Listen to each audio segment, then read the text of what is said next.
Hello everyone and welcome back to my channel. My name is Bree. Hi if you're new here, or hey if you've been here before. Today I'm going to be doing my June 2020 wrap up. And this month I read 5 books, but I guess read, I have to say, with a grain of salt, because I had such a hard time actually physically picking up a book. And instead, the 5 books I finished this month were all audiobooks.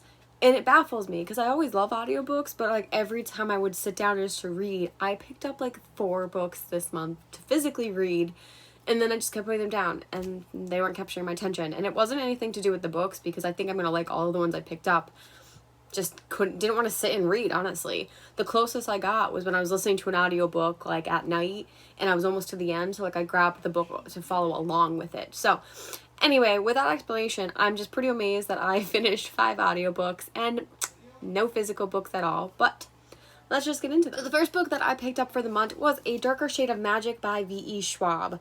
This book follows a man named Kel, who is a world traveler, and in this world they have 4 different Londons, like black, red, white, and gray, and they all have various levels of magic. The London that he's from has the most magic. One of the Londons is like annihilated, like no longer exists. One has absolute, I think it's Grey London, has no magic whatsoever, and the other one is like a little bit. So he has the ability to travel, and he's kind of rare. He ends up getting mixed up with this thief named Lila, who ends up just kind of saving him in a way, but they end up getting entwined and they kind of have to save each other. So that's probably a really bad explanation. The biggest thing is like it has to do with like these worlds and the magic in them, and because these 2 characters intertwine and kind of start bending the rules that they thought were magic, there's a lot more to explore. This is the first book in the series, and I gave this 3 stars. I don't think it was a bad book, but I had a really hard time and a lack of interest in continuing the book. It was maybe boring, I would probably say, is the best word to describe it.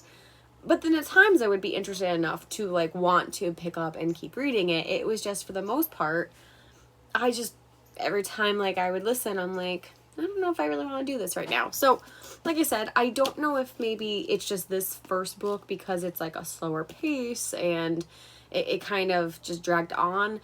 Maybe the rest of the series I would be interested in more, because like, you know, as things started kind of happening at the end, I was kind of like, okay, like this is interesting. And that's what I said. I gave it 3 stars. It's a solid read. Not my favorite though. So I will continue on with the series, but I am not continuing at this point.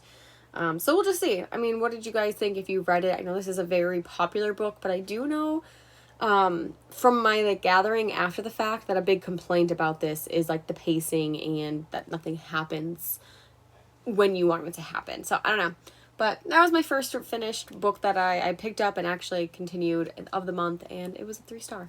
The next book I listened to, I did it on a whim because it was available on Scribd, and that was Be Not Far From Me by Mindy Mcginnis.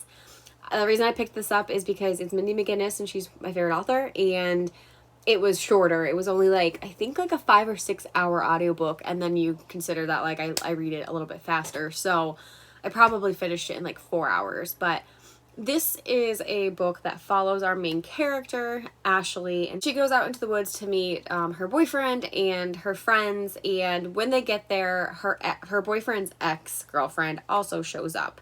Now, it's a very short book, so things happen really quickly, but essentially, you know, the boyfriend ends up kind of cheating on his girlfriend because she's on her period and can't have sex with him, so he goes off with the ex and they have sex, and Ashley catches him, and because of that she ends up like kind of like drunk and running off into the middle of the woods and gets lost. So this is a survival story because the entire story you are in Ashley's head as she is trying to make it home. There is a lot of gruesome details in this book because it is that survival component. I gave this a 5 out of 5 stars. It's probably not going to be for everyone, and again, it is kind of gory. Like the things that, you know, I was externally, I think as well, cringing and like gasping and holding my breath because like just some of the things she was describing, you know, Mindy Mcginnis is a great author with description. Like you just feel like you're in that moment with this character, and it's excruciating. So I definitely have to just say, like, you know, a trigger warning for gore and gore. I'll say that because I don't want to give any more spoilers. But again, if you're not into survival stories or like the possibility of what might happen in a survival story, just take this with caution. Kind of did remind me of like Hatchet, got those vibes a little bit, but just a newer, a different time period. And I just really loved this book. I like this exploration that Ashley goes on because not only is she surviving, but as she's out in the woods and she like is trying to cling on to hope, because that's the only thing going for her, she starts to kind of realize like how she's treated other people, that like she almost gave herself this idea of, I'm not like other girls. But as she's in the woods and kind of figuring out, like, she realizes, like, I am. Like, I'm not, like, that different, or I'm not that quirky as I thought I was. I just kind of been an asshole, or I've mistreated my friends, or I've done this. And instead I should have been focusing on what I actually have and what I can contribute rather than the woe is me card. So she's, like, going into this internal debates and kind of, like, giving herself, like, okay, I'm going to make it out of here, and I'm going to do this, and I'm going to change this, and I'm going to be this. And you're kind of following her as you're hoping that, okay, like, let's see this, like, let's see all these changes. And there's a couple, like, small, interesting side plots that happen as well. It's just, I don't know, I really liked it. I liked this, like, kind of turning this, I'm not like other girls on its head, because I saw a couple complaints about that, but it's like they were looking at it as, well, she is, like, not like other girls. But for me, like, our main character is kind of self-aware, like, that's the label she's giving herself, and it's trying to kind of turn this, like, expectation on its head, which Mindy Mcginnis does all the time in her writing. She takes, like, these preferences and these, tropes and stuff like that, and makes a small tweak to them that it is kind of different or refreshing. And obviously I can rant about this book. I loved it. I love Mindy Mcginnis. Hasn't been really many books that I've rated low on her. Most of her books I've read have been 5 stars, maybe except for one. So all in all, if you can handle some survival stories and you like being like 100% character driven, like you're in a character's head, this is on Scribd. And even if you don't pick it up on Scribd, it's a very short book. It's like 200 pages. So it's a quick read if you're interested. The next book in the month of June that I finished is Let's Talk About Love by Cohn. I mentioned this back in my Queer Reads recommendations, and I actually did read it, and I'm so happy because it is one, really it's the only like LGBT plus identity for Pride Month that I was able to read. It makes me a little sad I didn't push to do a little bit more, but I got one in. And the representation in this book is asexual. Our main character, Alice, is asexual biromantic, and I really, really loved the representation in this book. Essentially, what this book it's not a coming out story, but it is dealing with her identity and being asexual, what that means for her, and having partners. So in the beginning of the book, Alice is with her college girlfriend, and they end up breaking up because the girlfriend doesn't understand why Alice doesn't want to be sexual with her, like why she's not, comfy cozy and all that intimacy stuff. And Alice won't come out and just say that she's asexual. So instead, her girlfriend just gets really upset and breaks up with her. And then it's, the rest of the book is kind of following Alice as she deals with this fallout and as she's trying to come to terms with her own sexuality, because she ends up meeting another boy who she kind of starts having a crush on, and like there's mixed feelings because it's not just like a platonic crush, like there is more going on. So now she's questioning her asexuality, and then also trying to come to terms with, like I need a partner who's going to understand what this is and what I can give them or I can't give them, and that they need to accept this. And there's just a lot of like this conversation about fearing that and being misunderstood or judged. So all in all, I gave this a 4 out of 5 stars. I do think it was very interesting and well done. I can understand there is a lot of talk about how people just don't understand asexuality and almost demonizes it, or like there's a lot of like making Alice feel bad in this book, which I do understand and can see it happening. So it's kind of negative in some areas, but like this is one perspective to, keep in mind. Like there's definitely like, you're not going to have people who are asexual and everyone's just going to be sunshine and roses and accepting, unfortunately. They're going to think, all the negativity, you were abused, or, you just haven't been with the right person yet. And Alice does explore this in the book. There was a lot that I related to, as I am asexual myself. So there was a lot that I was like, oh, this is how it happened for me, or like I can see myself in this character. But there was also some things that I didn't experience whatsoever. For the instance, I loved that Alice in this book talked about how, like, just because, like, she's not interested in having sex with people and having a sexual relationship doesn't mean that she doesn't want to love people.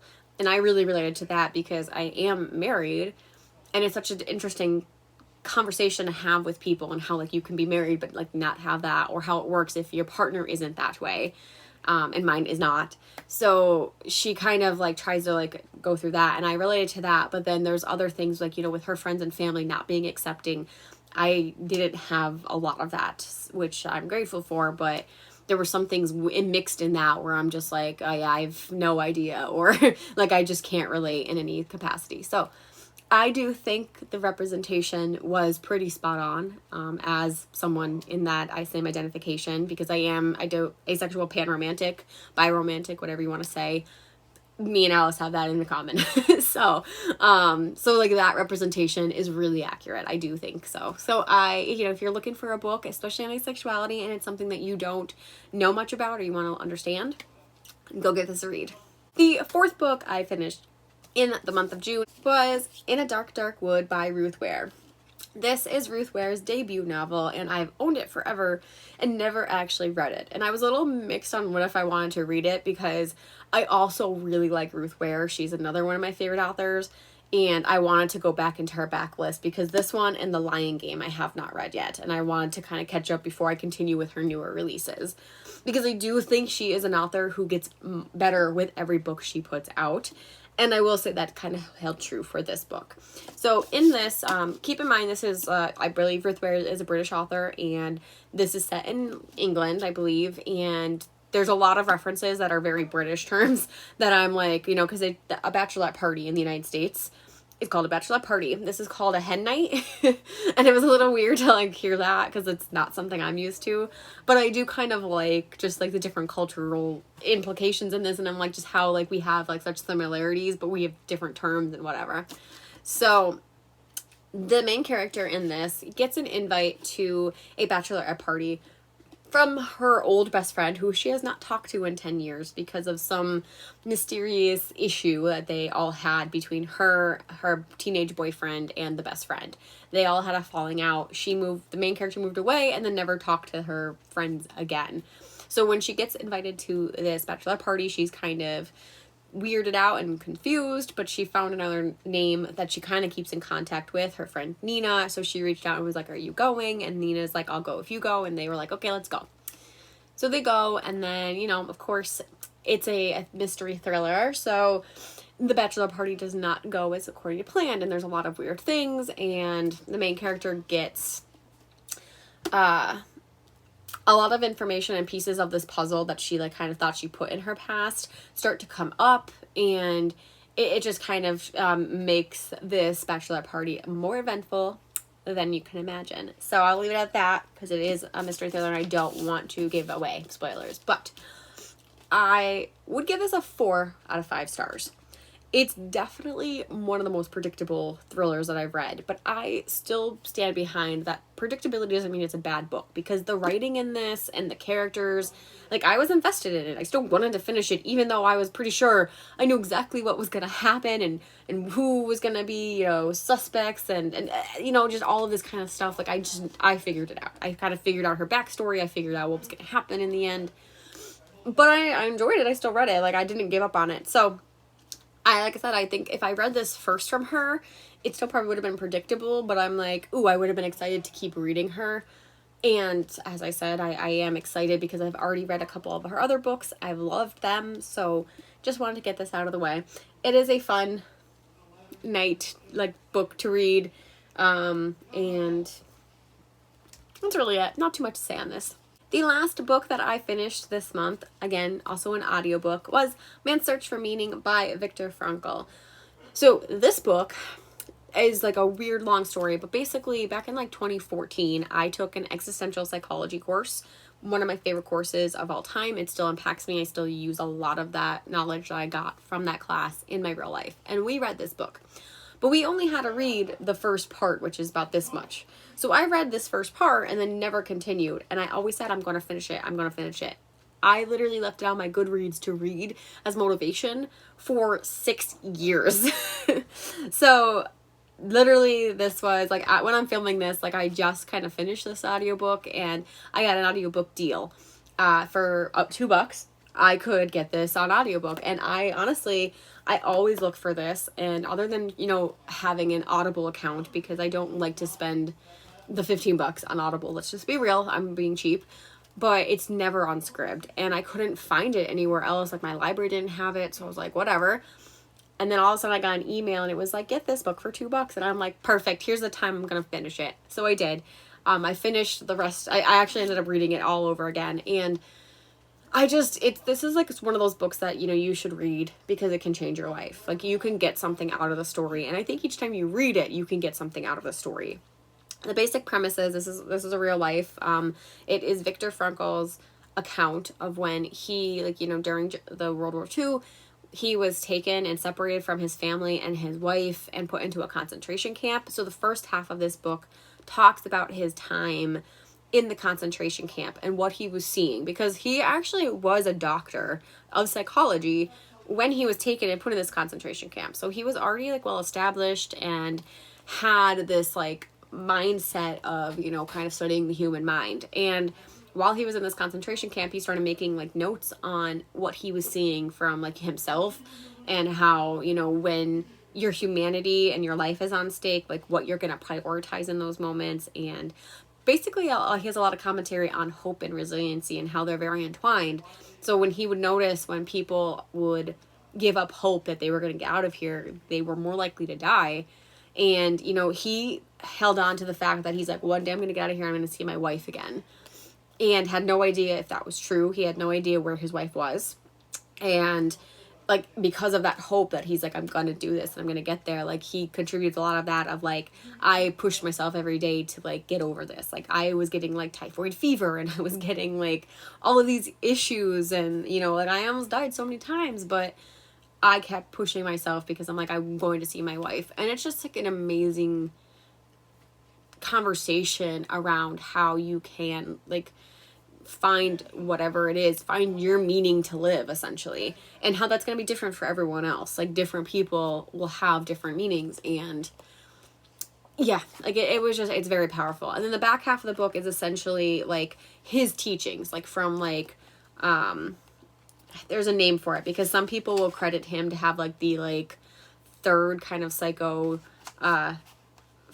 therapy, like he's like the third school, so it's called Logotherapy, Logo, and it talks about what logotherapy is, and how like he kind of talks about it and comes up with it, and like how he applies it to his teachings. So I mean, I think it's definitely an excellent book to read.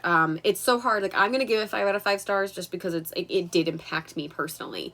But it is one of those books that, like, you know, if I didn't like connect with it, I wouldn't have rated it, because I just feel like you can't, like, how do you rate someone's life, essentially? And even if you don't agree with this, or you think it's a bunch of BS, like, I wouldn't be able to. But I am giving it 5 out of 5 stars because it was very powerful. And it's one of those books where it's like, this isn't a self-help, it's just a self-discovery. Like, you have the information at your fingertips, what are you going to use with it? So I recommend this as well. And it is a very short book. It's like less than 200 pages. It's 154 in my edition.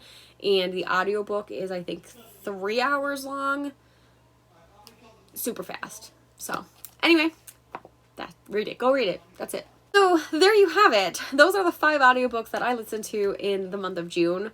As I mentioned, I started a lot of physical books. I had started The Glamorist, didn't complete it. I started Pestilence, I didn't complete it. I started My Calamity Jane, didn't complete it. So those are all my physical copies.